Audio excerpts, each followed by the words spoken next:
स्वाध्याय वर्ग 8वा विषय इतिहास पाठ पहिला इतिहासाची साधने।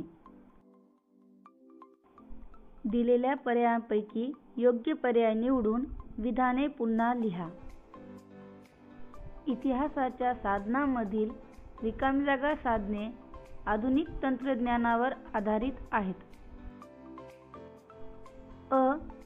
लिखित, ब. मौखिक, क. भौतिक, ड. दृकश्राव्य। इतिहासाच्या साधनांमधील दृकश्राव्य साधने आधुनिक तंत्रज्ञानावर आधारित आहेत, म्हणून उत्तर दृकश्राव्य। पुण्यातील रिकामी जागा या गांधी स्मारक संग्रहालयात गांधीजींच्या इतिहासाविषयी माहिती मिळते। अ. आगा खान पॅलेस, ब. साबरमती आश्रम, क. सेल्युलर जेल, ड. लक्ष्मी विलास पॅलेस। पुण्यातील आगा खान पॅलेस या गांधी स्मारक संग्रहालयात गांधीजींच्या इतिहासाविषयी माहिती मिळते, म्हणून उत्तर आगा खान पॅलेस।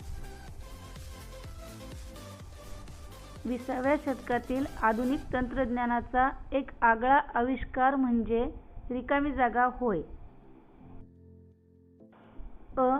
पोवाडा, ब. छायाचित्र, क. मुलाखती, ड. चित्रपट। 20व्या शतकातील आधुनिक तंत्रज्ञानाचा एक आगळा आविष्कार म्हणजे चित्रपट होय, म्हणून उत्तर चित्रपट। पुढील विधाने सकारण स्पष्ट करा। ब्रिटिश काळात वृत्तपत्रे सामाजिक प्रबोधनाची साधने म्हणून काम करत होती। वृत्तपत्र हे जनजागृतीचे प्रभावी साधन असून त्यातून समकालीन घटनांविषयी माहिती मिळते। ब्रिटिश काळात वृत्तपत्रांनी समाजासमोर सत्य घटना व वास्तविक चित्र मांडले। त्याचबरोबर समाजसुधारक संघटना, राष्ट्रीय नेते यांनी स्वातंत्र्य चळवळीत वृत्तपत्रांद्वारे आपले विचार मांडून समाजाला व स्वातंत्र्य चळवळीला योग्य दिशा दाखविण्याचे कार्य केले। या वृत्तपत्रांतून भारतीयांच्या मनात स्वत्वाची जाणीव निर्माण झाली व त्यांनी स्वातंत्र्य लढ्यात सक्रिय सहभाग घेतला।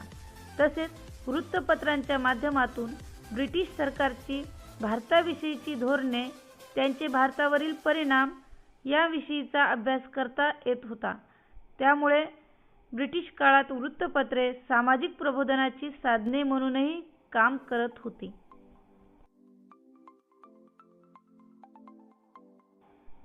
चित्रफिती या आधुनिक भारताच्या इतिहासाच्या अभ्यासात अतिशय विश्वसनीय साधने मानली जातात।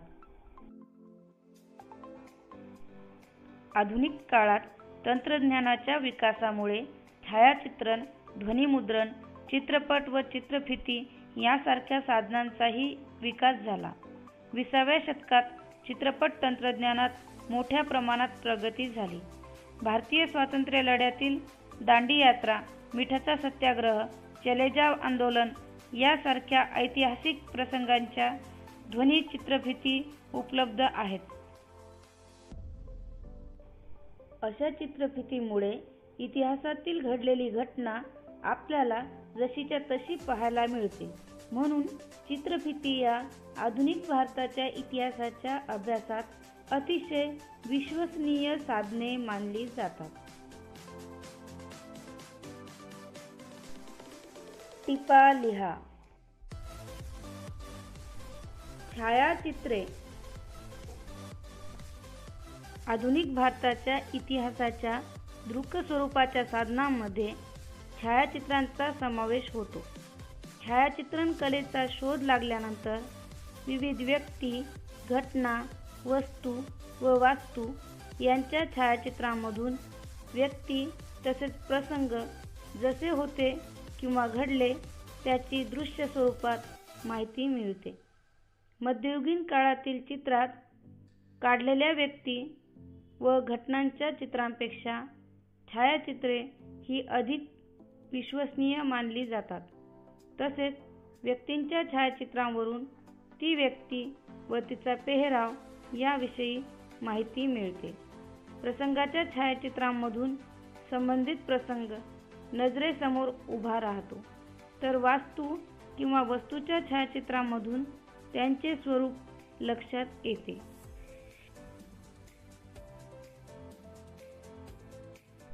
वस्तू संग्रहालये आणि इतिहास. इतिहासाच्या भौतिक साधनामध्ये वस्तू संग्रहालय याचा समावेश होतो. कोणत्याही देशातील वस्तू संग्रहालयावरून आपणास इतिहास समजण्यास मदत होते. वस्तू संग्रहालयामधून इतिहासाच्या अभ्यासासाठी विविध वस्तू, चित्रे, छायाचित्रे यासारख्या विविध गोष्टींचे जतन केलेले असते. यावरून इतिहास संशोधकाला इतिहासाचा अभ्यास करणे सोपे जाते. पुण्यातील आगाखान पॅलेस येथील गांधी स्मारक संग्रहालयात महात्मा गांधीच्या वापरातील अनेक वस्तू, कागदपत्रे पाहायला मिळतात. तसेच मुंबईतील छत्रपती शिवाजी महाराज वस्तू संग्रहालयात कला, पुरातत्व आणि निसर्गाचा इतिहास अशा 3 वर्गात विभागलेल्या सुमारे 50,000 वस्तू संग्रहित केलेल्या आहेत. श्राव्य साधने. श्राव्य साधनांचा वापर इतिहासाची साधने म्हणून करता येतो. आधुनिक काळात तंत्रज्ञानाच्या विकासामुळे ध्वनिमुद्रण तंत्राचा शोधही महत्त्वाचा आहे. इतिहासाची श्राव्य स्वरूपाच्या साधनांमध्ये ध्वनिमुद्रिते किंवा रेकॉर्ड्स यांचा समावेश होतो. आधुनिक काळात नेत्यांनी किंवा महत्त्वाच्या व्यक्तींनी केलेली भाषणे, गीते ध्वनिमुद्रित असल्याने त्यांचा वापर इतिहासाची साधने म्हणून केला जाऊ शकतो.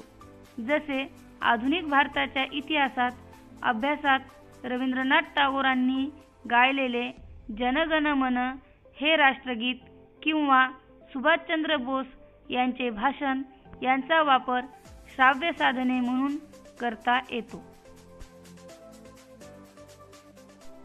पुढील संकल्पना चित्र पूर्ण करा.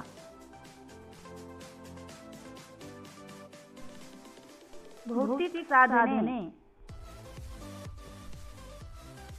किल्ले, ताम्रपट, नाणी, पदके, शिलालेख, लेणी,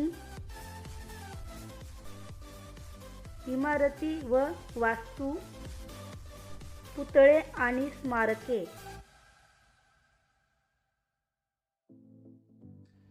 पुन्हा भेटूया नवीन पाठ व नवीन स्वाध्यायासह. तोपर्यंत नमस्कार.